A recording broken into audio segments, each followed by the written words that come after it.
And welcome back, everybody, to another episode of the Always Pressing PGA DFS podcast. This week we'll be previewing the 2025 Genesis Invitational and get you ready for that fun-filled, elevated event. But before we get to that, you can follow me on Twitter at BDM, the podcast at Always Press DFS, and my co-host, as always, on Twitter at DFS Golf Gods. Jesse, how we doing, my friend? I'm well. How are you?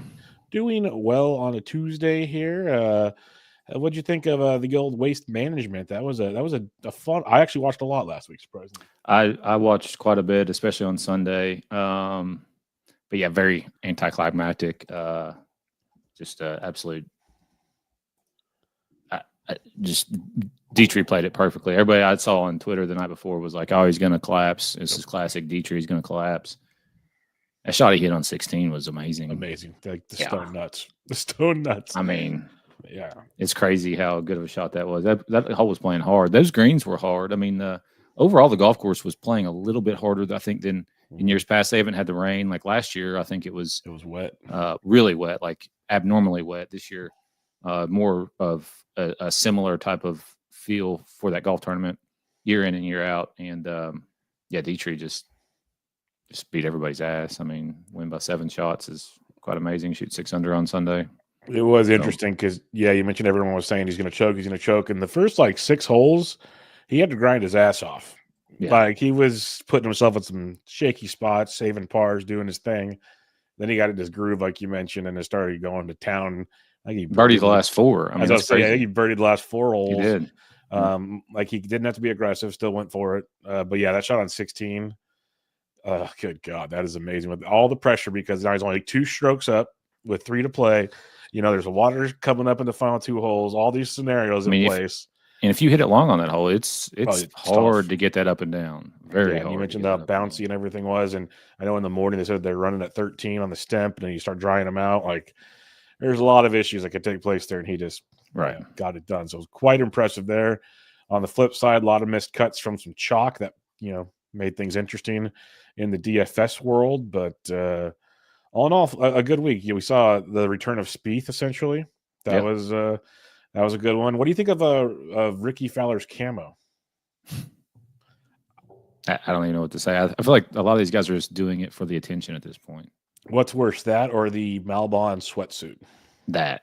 Ricky's outfit was way worse. Well, the only thing that made Ricky's great is he had so many pictures hitting out of the brush. Yeah, I mean, out of the bush. It was like you couldn't have planted any better. But then he withdraws, so he had the flu or something. So I mean, it was a very odd choice, but it's got to be for attention. I mean, him and Jason Day both it's just attention seeking. Which I mean, Ricky in the past has worn some kind of neon shit or whatever, stood out, but. I mean, this is a whole new level. Like, what the fuck are you doing? Yeah, I never like Boo Weekly had one of the best tweets.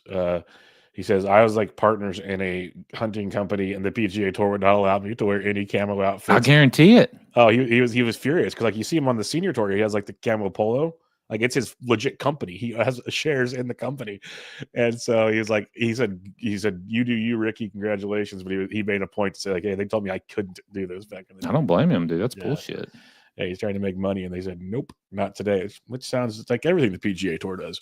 Right. But, that Scotty made a run, fell apart. It was good golf. A lot of fun golf. I liked kind of seeing the mixed Berger. It was getting real close, it feels like. Yep. We'll definitely talk about him today. You ready to rock and roll into some Genesis? Let's do it. All right, Genesis Invitational, everybody. It's the Eldrick's tournament, but the Tiger will not be playing this week, of course. So before I let Jesse run with this, it is there's 70, I think, 1 golfers now unless they replace Tiger. I could be wrong. So 71 or 72, but there is a cut after 36 holes, top 50s and ties within 10. So keep that in mind. I think last year 20 or maybe 15 guys got cut or something. It wasn't a massive cut, but it does make a difference compared to usual in these weeks. So what do you have for some past event history? Because we're also playing at a different golf course this time around. Yeah, I mean, the event-wise, which doesn't really matter because it is a completely different golf course. Hideki was your winner last year. John Rahm the year before that. Joaquin Neiman, Max Homa, Adam Scott since 2020. Those are your winners. I mean, I pulled up the Farmers Insurance Open to go over it again because So what we're doing, we're back to Torrey. We're getting all This- four rounds at the South this time. At the South. So, I mean, this is a little bit different because you do have one North course in there, but still, I mean, this is as close as we're going to get to a course history besides the U.S. Open that they played there a couple years ago. But Harris English won this year, 8 under, 1 shot over Sam Stevens. Pavon was the 24 champion, 13 under, 1 shot over Højgaard. Homa was the 23 champion, 13 under, 2 shots over Keegan. Luke List, 15 under in a playoff over Zalatoris. Patrick Reed, Leishman, Justin Rose, past champion. Jason Day, past champion twice. So that's just the course, the Farmers Insurance Open, where obviously we just had a tournament, and Harris English won it at 8 under par. Did you see before you kind of get into the course? Did you see the video? I think it was Eric Cole. It was Ben Griffin. Ben Griffin. There you go, throwing the ball into the. Yes. Yeah. I mean. Yeah. Was that how it was 2 weeks or 3 weeks ago as well? Is it? I'm guessing it's pretty similar, maybe even thicker. That resembled more the U.S. Open rough. I remember I have a video on my phone because I played Torrey. I've said it on the show many times, but it was like 3 years ago. It was the Sunday before the Farmers, and they have a rule there: if you can't find it within like 2 minutes, you get a free drop. And I took a video just to make fun of the whole thing because that's all you ever see at these events, and it's nasty. It is filthy. It looks thick. It's going to be wet. Let me ask you this too: is there, from what I've seen, there's going to be some weather? Yes. Have you looked at that? Yes, that's where I was going to focus more on in the course, because the course, we know it's a bomb. 7,200 par 72, 7,700 yards. It's going to be wet though. And you got your Barrancas. You got part of it's on the ocean. Water doesn't come into play unless you get in the ocean, except a couple holes. You need to crush the par fives. You need to be in the fairway, long iron play. We know all this stuff. Like we just went over it 2 weeks ago. So where I wanted to focus is the weather, because you mentioned Harris English being at 8 under, and we were all playing the North courses, the easy course that Friday, and boom, a wind we haven't seen usually destroyed the North course.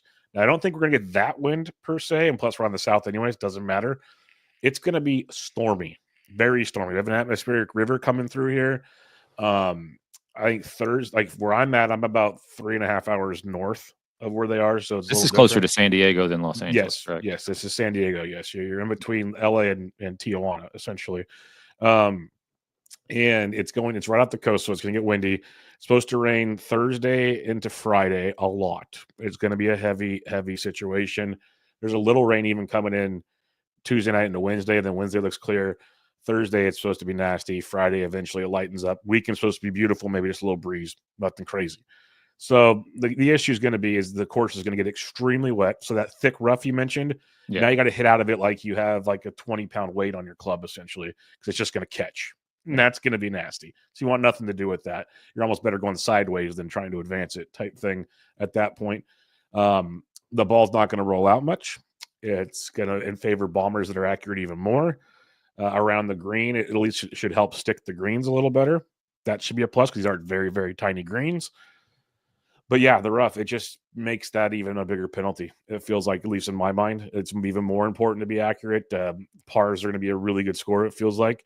Now, the weekend, again, could be different because the weather should be pretty nice. We'll see. They have a great drainage system because the night before I played, it poured on us. We were watching football, poured on us at the sports bar. By like the fifth hole, as the sun was out, because we had one of the early times, couldn't even really tell it was that much rain. It's very impressive what they do there. So I'll give it that. Great drainage system. But the wind with the combination of the rain, the real question is, do they play through it like they tried to do at Pebble? Or do they let people chill and like basically turn it into Friday because it's a smaller amount of people? They can start doing, split tees and be caught up by the end of Saturday, essentially. Yeah. So that's the $1 million question right there. Yeah. None of us know that answer. So with all that said, give your 2 cents, whatever you got on this, what are you looking at? But the weather's going to be nasty, and that's going to have a lot. And it's going to be cold as hell. It's like been freezing every day here. Watching Golf Channel, they're all wearing beanies in the afternoon.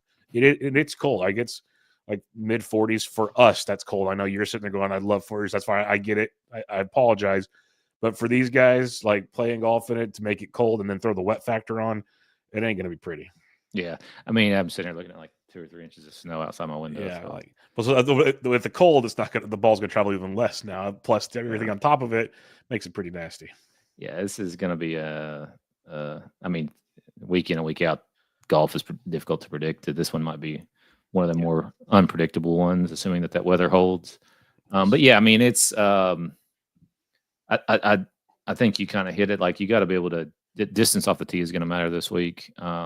Scrambling matters because the greens are so small, and there's plenty of course history to wait as well. But probably most likely bogey avoidance more so than birdie or better. Mm-hmm. You know what I mean? We're coming off 8 under score winning here a couple weeks ago, and obviously the weather played a huge factor into that. But when you look at past scores, I mean, this is factoring the North Course, which is quote unquote the easy course, where the guys are shooting 6, 7, 8 under. I mean, 13, 15 under. So I anticipate the winning score probably being close to 10, depending on weather. But we'll see. So yeah, that's kind of where I'm at. And the most tilting part is if this was like the no cut style, like whatever, let the weather come in, I'll deal with it. Just get to the weekend. You got to get to the weekend still. Like there's not given it should maybe even itself out. Who knows? But yeah, when the weather comes in before the cut comes into play is where things get really interesting to determine that factor. And again, we won't know because it could be something as silly as they just shut it down, and then there's no advantage at all essentially. So. All right, let's get to it. Let's talk some DK for the week here. We have 4 golfers over $10,000. A reminder again, it's like 71 or 72 golfers, T50 ties, and within 10s. It's like almost the old Masters formula, just a smaller field, essentially. 4 golfers over $10,000. You got Scotty Scheffler at 12-3. He did not play in the Farmers this year. A lot of these guys did not. Rory McIlroy at 10-9, Justin Thomas at 10-1, and Colin Morikawa at 10,000. Honestly, the gap between Scheffler and McIlroy stood out quite a bit to me. Yeah, I think that's way too much money. I mean, you got Scotty, obviously, number 1 player in the world. I get it. But it's not like he's won the last 2 weeks, whereas Rory has won the last 2 weeks he's played. Elevated event, actually. Yeah. So he wins AT&T, and then he wins the DP Tour World Championship as well. So those last 2 events he's won. And then you look at his course history, which is U.S. Open 7th, Farmers 16th, 3rd, 5th. Pretty freaking great. And you got Scotty, who's coming off a 25th place finish last week, 9th at the same event that Rory won. And his course history here is Farmers 20th, U.S. Open 7th, Farmers miscut, Farmers miscut. So why is Scotty Scheffler $12,300? I don't know. It's a great question. I mean, it's hard not to play Rory at that price, just given his length off the tee, his ability to hit long, straight drives. I mean, you saw what he did at Pebble. Similar type of setup. Yep. Not exactly the same, but – and then JT and Morikawa are fine, I think. But I think, and I don't anticipate this being – although Fantasy Labs has Scotty Scheffler at 50% owned and Rory McIlroy at 20% owned. And if that was the case, I would take Rory all day, every day. Yeah, I pulled up Fantasy National, and right now Scotty's around, if you just look at the favorited button, I guess is what we would say, they got Scotty at 53%, Rory at 68%, which makes more sense to me. 50% to 20% is not going to happen. No chance. I think Rory's going to actually get more weight, which makes the discussion point in tournaments to maybe play Scotty Scheffler, honestly, all things considered. But the problem is I agree with everything you said about the past here for Scotty, and seems like he's still kind of ironing a few things out. He's got the pulls a bit when he's trying to overcorrect, and they said his hips are still. There's some stuff they were mentioning on the feed, but again, is the best player in the world, so he could fix that in a heartbeat. Wouldn't shock me at all. I like Rory here if I have to pick between the two, but I will definitely be looking at the ownership on Wednesday evening, because if there is a pretty good gap where Rory's starting to go past Scotty and you get a low-owned Scotty, it does come slightly interesting because you can put 6K guys in this lineup pretty easily. And see what happens. And I want nothing really to do with JT or Morikawa, just because I think they could play well this week, but I don't see them winning this week, so I'm not going to pay 10K for those guys. All right, 9K range, you got Ludwig at 98, who was dominating on Thursday at Torrey and then had the flu, and we haven't really seen him for 2 weeks.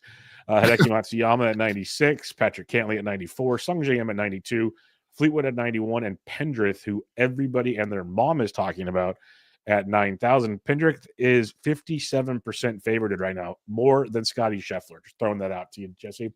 Who do you like in this range? Was Ludwig? Did he shoot that 63 on the north on or the north south? course. It was on the north. Okay. Yeah. Because then he went 75, 79, Yep. 79, but flew.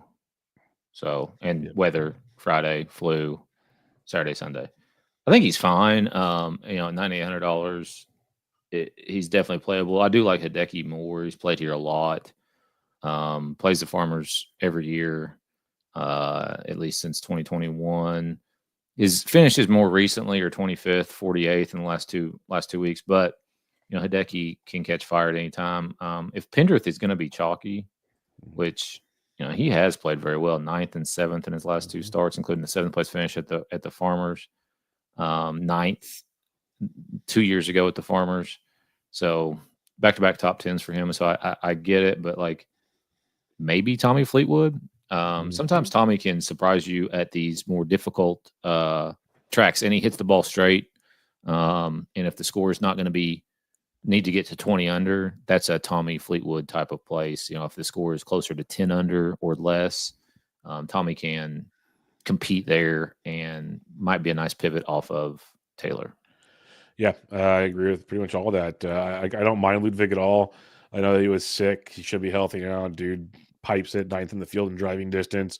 His numbers are skewed because of how sick he was. Because it has him 60th in this field in fairways games. We know he's one of the most accurate drivers in the game. So if you want to go Ludwig, you can. I just don't think he wins either. So it's tough to pay that price if I'm going up here. And again, I'd rather go Hideki. He's third in my model. He's great around the greens. He's first in this field around the greens the last 24 rounds. His approach game is on point right now from 175 to 200. He's 8th in the field, 200 plus. He's 11th in the field. Just needs to find the fairways, but at worst, he grinds this course out. He knows this course, as you mentioned, from his past history and his recent form. He's putting together some positive rounds. So don't mind the Hideki bot on that one. Other ones, Sungjae rates out well. He was disturbing over the weekend at the Waste Management, but did play well here a few weeks ago. If you want to go back to that, Pendrith I love, but I'm with you. This is going to be a chalky Pendrith week. 6th in the field in driving distance, 7th in DK scoring. Played phenomenal here. I get it. And so I had Fleetwood also checked off here. He's 17th in my model. He's 6 from 175 to 200, which will be a ton of approach shots here because most of the par threes are over 200 yards as well. He's 3rd in fairways game, like you mentioned. He finds the fairways very, very well. Doesn't drive it far, but if he's in the fairway, I'll take the long iron game. Plus, if the weather gets nasty, Tommy Fleetwood does that just fine. That is a definite thing here. He finished 22nd at Pebble. He could easily do, if carnage were to ensue here, he could find his way into probably a top 15. I would not be shocked with Fleetwood. So I'm on board with a pivot from Fleetwood to Pendrith as well. That's the one, though. It's like if they play through the storm, you want Fleetwood over Pendrith for sure. If they give everybody the day off, that might backfire in a heartbeat. 8K range. You got Tom Kim at $8,900. You got Shane Lowry at 86 or 88, Jason Day 87, Henley 86, Spieth 85, Burns 84, Hogard 83, Fino 82, Bobby Mack 81, and then Dietrich and Straka at 8,000. Who do you like in this range? Start with Lowry up top there at 8,800. Did miss the cut at this event earlier this year, but 25th and 65th before that. Coming off a second place finish at AT&T, and if it's going to be windy, if it's going to be nasty, Shane doesn't mind those conditions. Jason Day, I mentioned him in past champion. He's won this place twice. Come off a 13th place his last time out at Pebble. Henley, 8,600, 13th here in 2021 at the U.S. Open, missed the cut in his only other appearance at the Farmers, but 5th at Pebble, 10th in Hawaii at the Sony Open. So back-to-back top 10s for him this year, playing very well. Højgaard at 8,300, really did not have a good Sunday at all whatsoever. Still shot 71 to finish 12th, but if you're not shooting under par in Phoenix, then you are getting lapped. And that's after. So he finished 12th last week, 22nd at Pebble Beach. So really good start to the season for him. And he does hit it pretty far. So he's one of the guys that's what you would consider a bomber. And then Sepp Straka, obviously won earlier this year, 7th at Pebble, and then 15th last week. So the dude is just striping the ball. I mean, his course history is not great. Missed cut 16th, 32nd, but He's never played this good in his life for the last month. So I like going back to Sepp at $8,000. He's playing so great because he shaved his head. Respects it. He respects it, everybody. But yeah, no, don't mind some Sepp at all. We'll see how. Yeah, you said he hasn't always played the greatest here, but the form is ridiculous. I do like Shane Lowry as well. If you're playing the weather narrative, you can't go wrong with a guy like Shane Lowry. Especially like if you look at that in Pebble, he played phenomenal. I know different course, you probably shouldn't be comparing the two, but if we're looking at the strength of field, we're looking at the type of weather. He finished second at Pebble. He flourishes in those. I remember when we knew that the weather was going to be bad, I made just a showdown lineup with like Fleetwood, Rory, Fitzpatrick, Lowry. Has made all of them, and it worked out pretty well. So might do that again here for the Genesis. But yeah, Lowry, Dave, if you want the past history, is fine. Hindley rates out great in my model, but man, like he's first in fairways gained. He's second in the long par fours. His driving distance is atrocious, but I think you'll be able to get Hindley at a rather low rate because, like, looking at initial, yeah, they got him like at 34%. So he's about the same as Day and Lowry. So he's actually pretty high in this range. But I think Hindley could be one that, if weather gets worse, he could go lower. Just trying to put some thoughts in my brain here. Spieth, I'm curious to see where he goes. I'm going to still stay away on that one, but I do like Rasmus quite a bit. He's 18th in my model, $8,300. He's 7th in driving distance, as you mentioned. He scores a ton, 11 in DK scoring, middle of the pack in most other categories. But if you can find the fairways, that goes a long, long way. Bobby Mack, another weather guy. He can be great as approach game. He's 5th from 175 to 200, 19 from 200 plus, 23rd in the field in the long par fours. So he can find his way around there again with 55th in good drives. Can he find the fairway? That's the $1 billion question. But Bobby Mack at 81 could be a phenomenal pivot off the chalk because right now Bobby Mack is he's looking at 32% favors, like 11% roster rate. So there's a lot of people pepper in the eights, which tells you it's a lot of Rory or Scotty to the 8K range situation here on these early builds. All right, 7K, Jesse. We can do it all together. It goes from Willie Z at 79 all the way to JJ Spawn at $7,000. Yeah, start up top with McNeely at 7,800. Hasn't missed a cut here in a long time, at least since 21. He missed a cut there, but 52nd, 37th, 31st, and 30th in his last 4 starts at this golf course. Coming off a 9th place finish last week, 40th at Pebble. Pretty solid start for him. Minwoo Lee at 7,800, 43rd in his 1 start here last year. Coming off a 12th place finish last week, 17th the week before that at Pebble. Sam Stevens finished second to Harry English earlier this year at this event. Played Phoenix last week, 42nd. 17th Pebble. It's a bunch of dudes in good form. I mean, it's crazy how some of these guys are playing. Adam Scott at 7,500. He hasn't played here since the U.S. Open in 21, but he's never missed a cut at this golf course, including 2 U.S. Opens. Coming off a 22nd place finish at the Pebble Beach, AT&T Pebble Beach. And yeah, you have to talk me into some guys between 75 and 7. I don't have anybody checked off in that neighborhood. Yeah, that's where it's going to get interesting. So let's have some fun with this because I don't have a ton either. Like if we start up top, I think I wanted to get your thoughts on this one because he's 19th in my model. He's 5th from 200 plus, 20th from 175 to 200, 19th in driving distance. That is one Victor Hovland at $7,900, who we know there's been some issues there. Finished 22nd at Pebble, 36th of the century. We're getting him for $7,900. Like, is there a world where you think this is a good play? Who's that now? Vic Hovland. Yeah, I really hope so because I have a putter of his that's I bought for $1,000, and I feel like the value is just continuously dropping. Now, it's 22nd his last time out. Yep. Yeah, I mean, but from what I've heard, he's kind of lost and like is using these pause at the top, and this I don't know where his fucking head's at. I'd probably give it a week. Yeah. Okay. Fair enough. Minwoo Lee at 78, though, I like a lot. I've heard a lot of other people say that. He's 16th in my model. He's first in this field on the long par 5s, which we'll see here a lot at Torrey. He's 4th in the field in driving distance. The iron game is improving. Still not great, but it's improving. Fairway finding, not his forte, But again, that driving distance can make up for the fairway finder because you are, in better situations there. He's projected around 13% owned, 37% favorited. So I do like some Min Woo in that regard. You mentioned McNeely, got no problem with him at all. He doesn't bomb it, but he will find your fairways. Keegan Bradley's another guy that'll grind it out. If it's a grind it out type week, I'm on board with that. At this recent Tory, he was up in the mix there, and then he just kind of fell apart on Sunday. Ended up finished 15th at the Farmers, but 65th at AT&T, 6th at Sony, 15th at Century. He's having a really good run. Finally got a week off, no TGL, none of that goofball stuff. So Keegan at 77, I like. Adam Scott at 75, I love. He's 12th in my model. You mentioned his history on this course, like everything about that at 75. So now we get to your questions. 7K to 7,400. Yeah, I don't have a lot. I have Siwoo Kim at $7,100 just because I like him in GPP no-cut events because he can get wild out there. Like he's 16th in the field in fairways found. He's middle of the pack in the approach game. But what I do see Siwoo is 21st at the Waste Management, 12th at Pebble, missed the cut at Farmers, 51st Amex, 32nd at the Century. So it's just the Siwoo roller coaster. But at 71, I know he has good history at the Farmers overall. So just kind of see where it goes from there. And then I'll go back to JJ Spawn. Finished 15th at the Farmers this year. He went 3rd at Sony, 29th at Amex, 15th, 33rd at AT&T. Withdrew last week at the Waste Management. He said he's fine.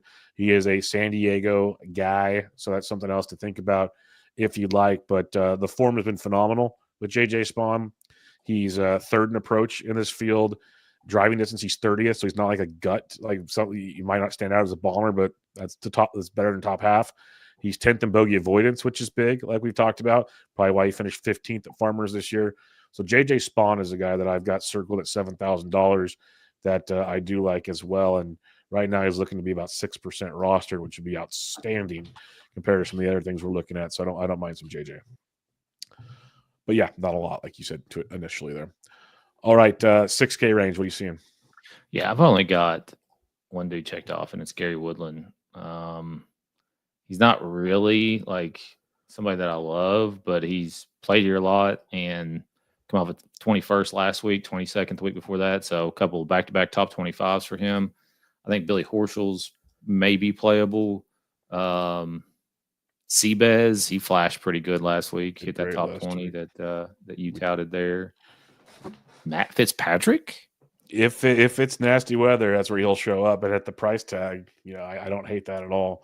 I mean, there's some names down here. Aaron Rye wears 2 gloves. There's dudes down here. He's probably got Max Homa completely lost. Justin Rose, past champion. Real quick on the Homa thing, which we all love the man, but he's on the struggle bus in a big, big way. But 2 things on Homa that stood out is Scheffler said he played with him in the opening rounds.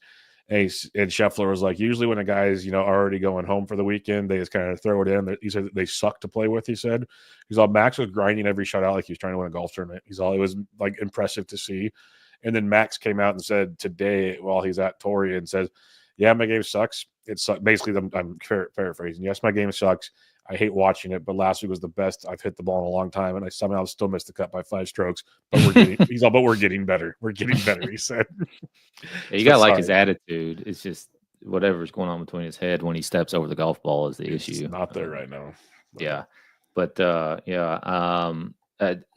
I think, is worth a glance. Justin Rose and Gary Woodland would be the 3 that I would choose down here. Yep, you nailed some of those that I'll be bringing up later in the show as well. But just for listeners' sake here, there's going to be some popular plays down below. Where did the Berger go? Because there's Woodland. Woodland's 49% favored right now, 17% rostered. Berger's 38%, potentially 13.5%, and Wyndham Clark as well. That's above that. But 6K guys for me. Again, if there's guys down here, I just don't know how many I love, but I like Berger. He's 2nd in my model. He's 1st in the long par 4s. He's 7th in bogey avoidance, 7th in fairway finding, 1st off the tee, so on and so forth.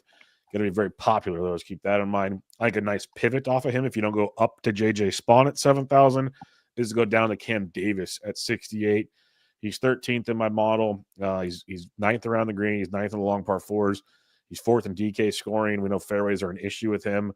But he's got decent driving distance, and he's 12th with the long iron play, which is quite a surprise to me when you look at Cam Davis as well. He did not play the Farmers. He finished 5th at the Pro-Am, AT&T, 18th at the Amex, missed cut at Sony, 13th at Century. So 3 of his 4 finishes this year are all in the top 20. So Cam Davis at 68 as a pivot off of Chalky Burger. Seabez at 67. I can go back there. I love Gary Woodland's first on my model. Gary Woodland is first in this field of the last 24 rounds in driving distance. Wrap your head around that, folks. And I saw some other data online. Like there's people that are all picking up on that. It was a surprise to everybody.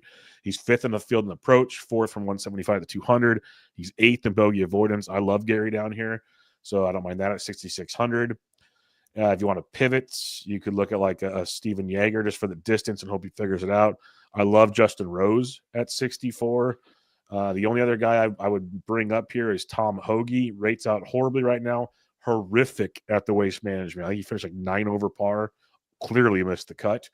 But it was a guy that was coming and swinging it very, very well. So if you want to try to get that low-owned, cheap bounce back, like 17th at the Pro-Am, 29th, 45th, 8th. So the previous 4 events played pretty good golf, just completely trunk slammed in Arizona. So if you want to get a little Tom Hoagie bounce back, you can look that way as well. All right, Jesse, let's recap things real quick. 10K and above, Rory or Scotty?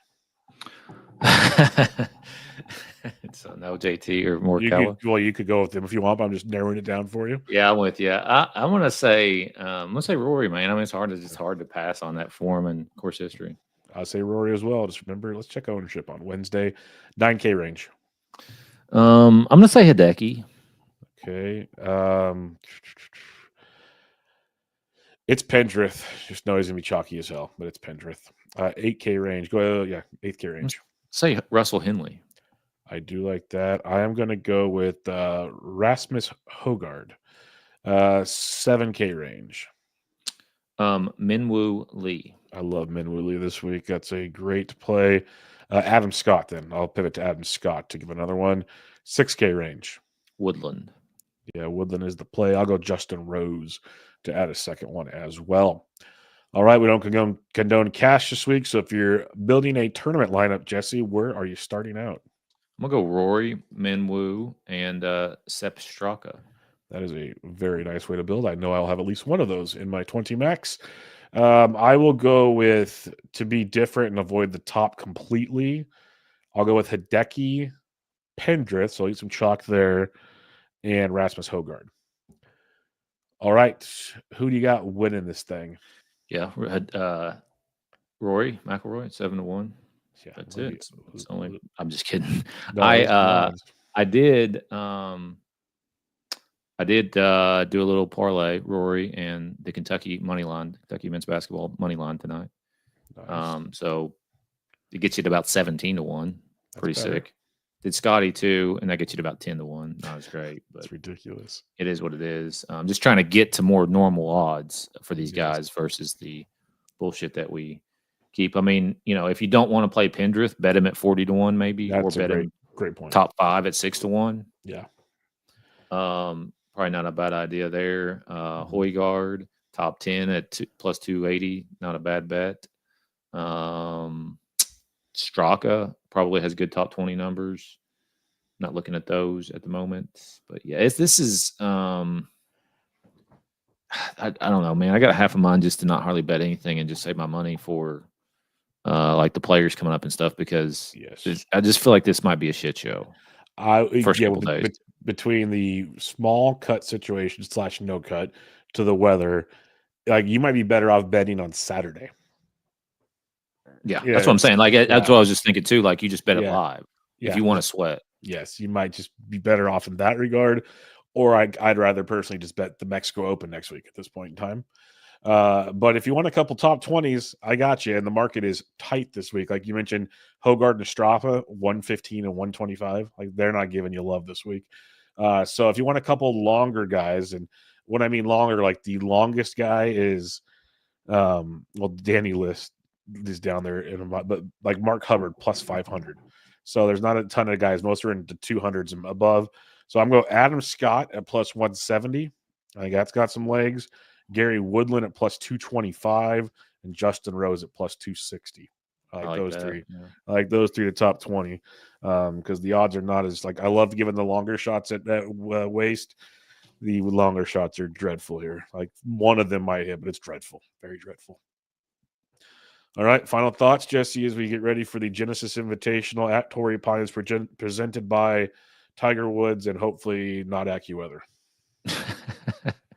Yeah, no shit. Yeah, I mean, I would say, save your money and just maybe bet once we kind of know closer to what the weather is going to do and how bad that's going to be on Thursday, if it does affect anything.